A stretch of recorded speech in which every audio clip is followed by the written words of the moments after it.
Welcome to my new series where I talk about men. I'm a man, I love being a man, and in the past 10 years or so there's been significant pushback on what constitutes a healthy man. Simply asking us men to take a moment out of our day to reflect on ourselves. Sounds fairly reasonable, right? Now it's globalized, and I'm not very feminist. And they're the most ungrateful, snot-nosed brats. not saying they're actually going out and flying with these guys, but they have the option to do it. I know. If it's not for a person sexually, they know. This is the caliber of guy that's reaching out to me. Cringe. There's no other word for it. This makes me cringe. It's embarrassing. The narrative hasn't been demonizing being a man, far from it, but I can understand how it would feel that way to a generation of men who grew up during this time of increased reflection on masculinity. I sympathize with the men who have fallen down the manosphere rabbit hole, because, for a time, I was one of them. I think upon being asked to reflect on oneself, especially when they have otherwise carried themselves with confidence, one has a tendency to react one of two ways. They either immediately acquiesce to any criticism, deeming the criticism to be largely valid without much introspection, changing their entire being to satiate the comfort of one woman, or lash out in reactionary, unthinking defense that does nothing but further cement the criticism levied as irrevocable differences. I think, like most things, the healthy way to respond to this lies somewhere in the middle. Something that helped me crawl my way out was, funnily enough, fiction. I looked more critically at how men are represented in media, and while I didn't change my personality to match these characters that I admired, I paid more attention to their actions and parsed through finding meaningful lessons to learn from, and made immediate changes based on those lessons I learned. Which brings me to the topic of today's discussion: love, romance, and Mr. Darcy. We are all fools in love, and speaking strictly for myself, I'm not good at it. I'm not saying I expect my future romances to play out exactly like Pride and Prejudice. I personally am hoping for quite a bit less conflict, but there are a number of key lessons Darcy learns throughout that have helped me shape the way I engage with romance. I'm just going to be talking about the 2005 film adaptation of the character played by the excellent Matthew McFadden. Maybe someday I'll talk about the book original, but not today. I'm also going to talk about the picture in a way that assumes you have seen it. If you haven't watched this movie yet, and I recommend you do, it's free on YouTube at time of upload. It's a really spectacular movie, even divorced from everything else we talk about. So for those of you who have forgotten, Darcy and Lizzie meet at the ball. The focus of the ball is Mr. Bingley, who the family is keen on, but it's immediately Darcy who catches Lizzie's eye. He's about the best butcher in the county. If I could introduce the ladies in the choir. Welcome back to the people who paused this video to go watch the movie again. I'm not going to do a full play-by-play of the movie, just hit some major points that specifically Darcy does, and figure out what we can learn from them. So Lizzie asks Darcy to dance, which he refuses, though not because he dislikes Lizzie. Then, later on, he badmouths her, and Elizabeth calls him out for it.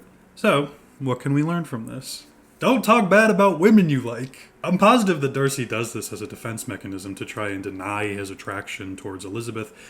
It's more to keep up appearances than his true feelings, but Elizabeth doesn't know that. But I think even if Lizzie was right next to him, he'd still probably say this. I don't know if you guys know this, but he's Pride. He even says in his confession later that she's considered inferior to him. We'll get there, trust me. But don't do this, even if you think she isn't around to hear. The second meeting is at Bingley's estate, and there's a number of insults thrown Darcy's way from Lizzie primarily, and all things considered, I think Darcy handles himself pretty well. This is really Lizzie's chance to be in the wrong. Guys, she's prejudice. What Darcy is actually doing here is complimenting Elizabeth, though it's a bit of a roundabout way to do that. Though Lizzie does get one really good jab in with this line. Too proud, Mr. Darcy? And would you consider pride a fault or a virtue? That I couldn't say. Because we're doing our best to find a fault in you. Maybe it's that I find it hard to forgive the follies and vices of others, or their offences against me. My good opinion, once lost, is lost forever. Oh dear, I cannot tease you about that. What a shame, for I dearly love to laugh. This causes him to reflect upon himself, and what does he do after this reflection? The third meeting, the one where Darcy drops his pride, if only for a moment, and he dances with Lizzie. This also has the most meat. Yes, the hand. This isn't a video to fawn over the romance. This is analysis of Darcy, but yes, the hand. Alright, we'll watch the hand scene. Mr. Darcy? Miss Elizabeth?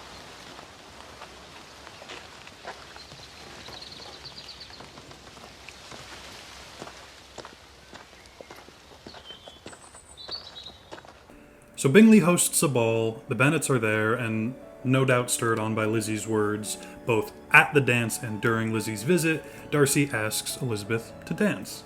Darcy has a small inkling to this, but by this point, Elizabeth's perception of him is colored by the story Wickham told her about him. It means that this dance does not go down how Darcy expected it to. The bulk of the conversation is about Darcy's disapproval of Wickham. Elizabeth is probing him here, trying to get Darcy to divulge his side of the story. Intentionally or otherwise, she's trying to give him the benefit of the doubt, but he doesn't really engage with it, likely because, as we learn later, I do not have the talent of conversing easily with people I have never met before.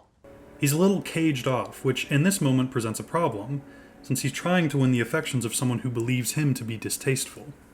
The lesson both Darcy and us men watching can learn from this is honesty and openness. Again, Darcy struggles with this because, but we don't have to. I'm not saying we have to be a completely open book. I understand wanting to protect yourself, but as it pertains to social engagements, particularly with people who you want to like you, openness will always help rather than hinder. Especially upon matters that may have ended with one person being scorned, who may or may not have spoken ill of you.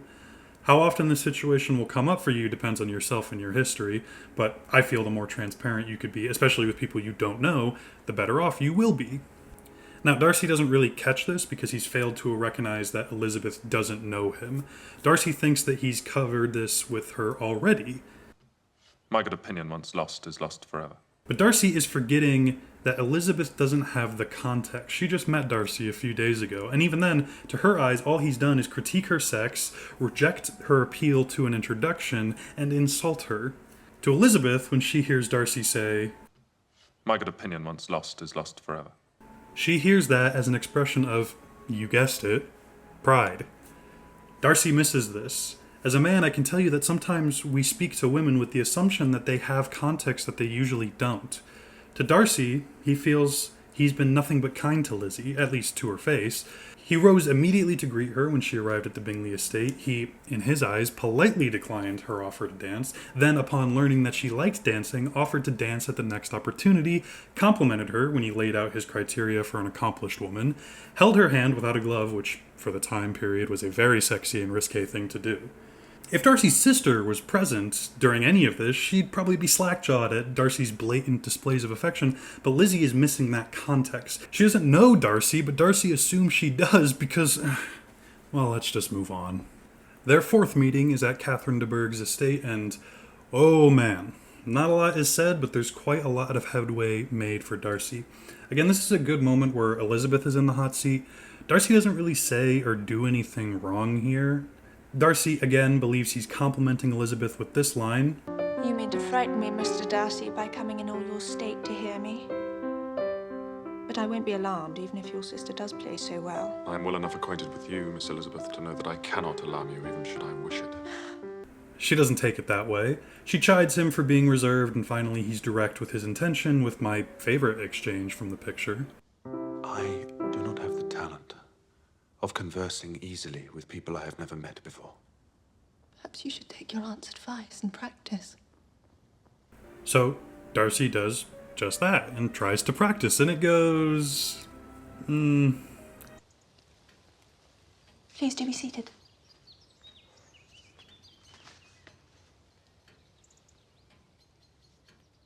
So what's the lesson that we can learn from Darcy here? Be direct. As I said earlier, a lot of times us men operate under the assumption that women are in our heads and can understand our thought process. Conventional wisdom would hold that us gentlemen think of nothing important. We'll even say as much to the women in our lives or the memes we make. But being honest here, that usually isn't the case. We are thinking about a lot, but it's usually, at least we feel, not interesting enough to discuss, despite the fact that it can give a great deal of perspective to our future thought processes and word use. The trouble is vocalizing our thought processes. Even now, as I write this, I'm having a hard time transcribing the point I'm trying to make. Ultimately, what I'm trying to say is be direct. There doesn't need to be a great preamble or justification, just speak your mind freely. And also listen to her. She tells him to practice, and what does he do? He tries to practice. Whether or not the practice goes well for him is up for debate. I'd argue that this small and awkward exchange is a tremendous leap for Darcy in being more direct with his affections. Again, Lizzie misses it because the fucking prejudice. But Darcy does what she asks, despite the results being less than intended, I'm sure. Rain proposal. So Darcy commits a cardinal sin here and says a little too much. In an attempt to justify his impropriety, he accidentally insults Elizabeth. But I actually think that this is a good thing, because it leads to Elizabeth saying what she's kept to herself because of her. But what does good Mr. Darcy do? He listens to what she says, offers his insight and thought process, usually spurred on by his Alright, last time, I promise. The exception is Wickham, which was a more than justified action, which we'll find out later. Funnily enough, I don't feel there's any major lessons to be learned here other than don't insult the woman you're proposing to, but Darcy corrects that immediately after he does it. Most of the lessons learned can be learned from the fallout of this scene. The letter. This is the single reason I wanted to make this video. This is the best display of masculinity in the film and something we could all learn from. One of the greatest gifts of masculinity is extraordinary patience. And this letter is the perfect example of that. Let me explain. Darcy wants to address Lizzie's misinterpretations of him, so he writes a letter to Elizabeth explaining his feelings on the matters that Lizzie brought up during his proposal. This is genius. It does 3 things. 1. He excuses himself in the moment, recognizing that emotions are running hot and that moment was not the best time to give the explanation, choosing to instead wait until emotions have leveled between the both of them. 2. It signifies that Elizabeth's opinion of him is important enough to him that he's taking the time to reforge that opinion. 3. It lets her be the one to decide when she wants to engage with Darcy's explanation. He doesn't force her to engage with it until she decides to. This is the best way to handle the fallout of an argument like this. It lets Elizabeth decide if she even wants to forgive. And it lets Darcy tell her, without explicitly doing so, that despite her rejection to his proposal, he isn't resentful. Rather, he has heard her reasoning and wants to explain why he made the decisions he did. But there isn't an ulterior motive here. He's not giving his reasoning and letting that be all. He makes an attempt to revert the actions he has taken with Bingley and Jane, even paying for Wickham's ransom on Liddy. But he's not doing it for another chance with Elizabeth. He even says as much at the end of the film. If your feelings are still what they were last April, tell me so at once. My affections and wishes have not changed. But one word from you will silence me forever. He's recognized that, unintentionally, he has caused harm to this woman and her family, and is going to make it right even if his affections are not reciprocated. She hasn't asked him to change who he is. He's still stone-faced and quiet when returning with Bingley, and upon waiting for Mr. Bennet's blessing. When she visits his estate, he's still bad at conversing. She's asked him to make it right, which he does. I think as a man, just personally, when I hear a woman critique an action I've taken, it can sound like she's critiquing my personality, but that's usually not always the case. Elizabeth isn't saying she dislikes that he's unsociable or nervous. Yes, him being unsociable and nervous does give her a less than flattering first impression of Darcy, and first impressions are important, but they can be overcome. No, she's saying that he has made choices that have resulted in transgressions against her. I'm not saying that the women in our lives will never insult our personality. Nobody's perfect. But it is partially our responsibility to parse through what she is saying and figure out what needs to change, if anything, which is what Darcy does. So what's the lesson? Fix your mistakes. It's that simple. Mr. Darcy does happen to get the girl in the end, but that shouldn't be your reasoning for fixing past mistakes. And it isn't why Darcy does it either. The conceit of the film is that his pride has caused him to make decisions that harm not only his own endeavors, in this case the pursuit of love, but the lives of the Bennet girls as well. And only once his pride can be stripped off him can he truly see the situation for what it is and fix it. I guess what I mean to say is, love sucks. Men have a rough go of it, but it isn't all doom and gloom like the goofs who promote the male loneliness epidemic would have you believe. Gen Z men statistically are in fewer relationships than previous generations, but not because women are too picky. Women are pickier, but because they can be now. It's up to us as men to rise to that challenge, improve ourselves. Moaning about it online is not the most masculine thing to do. What is a very masculine thing is to listen to criticism and improve yourself in response to said criticism. That's what Darcy did. It does take two to tango, and Lizzie's prejudice is not helping the situation either, but it is ultimately Darcy who has to be the first one to change in order for her prejudice to strip off of her, and allow her to see the situation for what it is. Both of these characters do love each other from the very start, but it's their own personal hang-ups that hold them back from being as open with each other as they otherwise could be. If he cannot perceive her regard, he is a fool. We are all fools in love. He does not know her character as we do. Hey, thank you for watching my video. This was originally going to be a video about Kaidan Alenko from Mass Effect, but Kaidan has, between the whole trilogy, about a feature's length worth of content to parse through, compared to Mr. Darcy in this movie, who has, all told, maybe a half an hour, if even. I love this movie. It's really one of my favorites. It's really spectacular. Again, if for some reason you didn't watch the movie when I asked you to at the start, please go watch it. It's so good.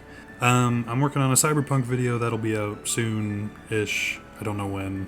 There'll be several different Cyberpunk videos, but the first one in that series will be out when it's done. I don't know.